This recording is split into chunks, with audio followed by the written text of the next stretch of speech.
සුබ දවසක් සියලුම දෙනාට. ඔයාලා මේ එකතු වෙලා ඉන්නේ මලයා එඩිට YouTube channel එකත් එක්ක. ඉතින් ඔන්න අපි අද අරගෙන ඇවිල්ලා තියෙන්නේ තවත් ලස්සන කුමාරිකාවක් ගැන කතාවක්. අපි බලමු මේ කවුද කියලා. එයා තමයි ලස්සන මන්දෝදරි. අපි බලමු මේ මන්දෝදරී කියන්නේ කවුද? එතකොට මේ මන්දෝදරීගේ තියෙන වටපිටාව කොහොමද? ඒ වගේ කරුණු අද අපි අපේ වීඩියෝ එකෙන් ඔයාලා අතරට ගෙනල්ලා තියෙනවා. එහෙනම් අපි වැඩි කතා බහක් නැතුව යමු වීඩියෝ එකට. ඔක්කොටම ඉස්සෙල්ලා ඔයාලා අපේ YouTube channel එක subscribe කරලාද බලන්නකෝ. subscribe කරලා නැත්නම් දැම්මම subscribe කරලා ඊට එහා පැත්තේ තියෙන bell icon එක all දාලා තියාගන්න. මේ වගේ වටින වීඩියෝ හැමදාම ඔයාලා අතරට ගේන්න අපි සූදානම් වෙලා ඉන්නවා. හරි. එහෙනම් අපි යමු අද වීඩියෝ එකට. මන්දෝදරි අර්ථය මෘදු උදරයක් ඇති. මන්දෝදරී කුමරිය යනු හින්දු මහා කාව්‍යයක් වන රාමායනයට අනුව ලංකාපුර රජ වූ රාවණාගේ අගබිසවයි. රාවණා රජතුමාගේ අගබිසව තමයි මේ මන්දෝදරී කියන්නේ. රාමායනයේ සඳහන් ආකාරයට ඇය සුන්දර පක්ෂග්‍රාහී මෙන්ම ධර්මිෂ්ඨ කාන්තාවක් ලෙස තමයි දක්වන්නේ. ඒ කියන්නේ මන්දෝදරී කියන්නේ හරිම ලස්සන, ධර්මයට ලැබී සුන්දර කාන්තාවක් කියලා තමයි රාමායනයේ සඳහන් වෙලා තියෙන්නේ. ඇය පංච කන්‍යාවන්ගෙන් කෙනෙකු ලෙසද පුරාවෘතවල සඳහන් වන අතර ඇයගේ නාමයේ ආනුභාවයෙන් පාපය දුරවන බවද විශ්වාස කරනවා. මන්දෝදරී කුමරියගේ පියාණන් මයදාන නම් වූ යක්ෂ ගෝත්‍රික නව නිපයුම් කරුවෙක්ද මව යක්ෂ ගෝත්‍රික රජෙකු වූ මායාසුරගේ හා ආකාශ අප්සරාවක් වූ හේමාදවිය.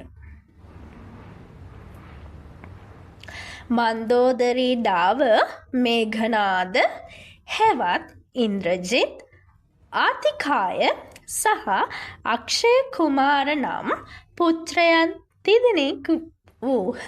ඒ කියන්නේ මන්දෝදරීට පුත්‍රයන් 3 දෙනෙක් ඉඳලා තියෙනවා. සමහර රාමායන අනුවර්තනවලට අනුව මන්දෝදරී යනු රාවණා විසින් පැහැර ගන්නා ලද රාමගේ බිරිය සීතාගේ මව වෙනවා. ඒ කියන්නේ රාමායනයේ සඳහන් වෙන විදිහට රාවණා රජතුමා අර පැහැරගෙන ගෙනාව සීතා කුමරිය මේ සීතා කුමරියගේ අම්මා. ඒ කියන්නේ රාවණා රජතුමා තමයි තාත්තා. ඇගේ සැමියා වූ රාවණාගේ ක්‍රියාකලාපයේ සම්බන්ධව නොතකන ඇය ඔහුට ප්‍රේමය දක්වන අතරම ඔහුට නිවැරදි මාර්ගය අනුගමනය කිරීමට උපදෙස් දෙනවා. මන්දෝදරී සීතා ආපසු රාමා වෙත බාර දෙන මෙන් රාවණාගෙන් ඉල්ලා සිටි නමුත් රාවණා එම ඉල්ලීම ප්‍රතික්ෂේප කරලා තියෙනවා. රාවණා රජු කෙරෙහි ඈතුළ වූ ප්‍රේමය හා පක්ෂපාතීත්වය රාමායනය තුල ප්‍රශංසා කරලා තියෙනවා. ඒ කියන්නේ මේ මන්දෝදරී ගැන ගොඩාක් ප්‍රශංසා තියෙනවා. මන්දෝදරී කුමරිය ගැන තියෙන මේ කතාව එච්චරටම දීර්ඝ නැහැ. නමුත් තියෙන කරුණවලට අනුව අපිට පේනවා ඇයි ඊටාම ධර්මිෂ්ඨ සහ තම ස්වාමි පුරුෂයාට ඊටාමත් පක්ෂපාතීව කටයුතු කරලා තියෙනවා. ඒ වගේම ඔහු කෙතරම් දරුණු සහ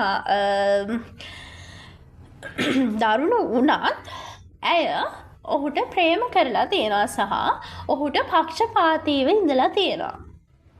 ඉතින් ඔයාලා මොකද මේ මන්දෝදරී ගැන හිතන්නේ? ඒක ඔයාලට අපේ කමෙන්ට් සෙක්ෂන් එකේ දාන්න පුළුවන්. ඉතින් මෙතන එහාට කමෙන්ට් සෙක්ෂන් එක ඔයාලට බාරයි. ඔයාලම කියන්නකෝ මන්දෝදරී ගැන ඔයාලට මොකද හිතෙන්නේ කියලා. මම නම් හිතන්නේ මට නම් දැනෙන්නේ ඇත්තටම මන්දෝදරී කුමරිය හරිම ලස්සන නිහතමානී සහ ධාර්මිෂ්ඨ ඒ වගේම තම ස්වාමියාට පක්ෂපාතී පතිවෘත්තාව ආරක්ෂා කරගෙන සිටින කාන්තාවක් විදිහටයි. මම දන්නේ නැහැ. නමුත් මේකේ තියෙන කරුණ වලට අනුව තමයි මම මේ විස්තරය ඔයාලට කියන්නේ. එහෙනම් අපි අදට ගිහින් එන්නම්. ඔයාලා හැමෝටම සුබ දවසක් වෙන්න කියලා ප්‍රාර්ථනා කරනවා. ඒ වගේම මම නැවතත් මතක් කරනවා අපේ මලිය එඩිට YouTube channel එක subscribe කරලා නැත්නම් දැන්ම subscribe කරලා ඒට එහා පැත්තේ තියෙන bell icon එක මතක ඇතුව all දාලා තියාගන්න.